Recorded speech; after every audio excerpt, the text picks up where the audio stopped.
tax loophole that you can take advantage of right now. If you're thinking about setting up a business with a consultant, you're a prime candidate to use this loophole. The thing is, most people don't know that when you have an LLC or an S Corp, the losses on your business pass through to your personal tax returns.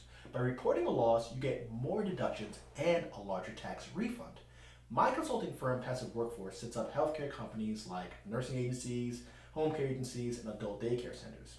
In this space, most startups are spending around $20,000 to $30,000 in their setup costs. If you were to set up now in 2022, you'll have to file taxes for that new entity, which will be showing that $20,000 to $30,000 loss from your startup costs. The reason that now's the time is that if you're like most healthcare professionals making that jump into entrepreneurship, you'll fall into the 22 to 24% federal tax bracket.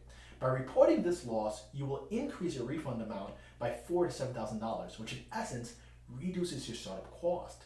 DM me the word "get started" if you want to work with my team and get this going before the year ends. Otherwise, your other options are to do nothing and let Uncle Sam squander your money.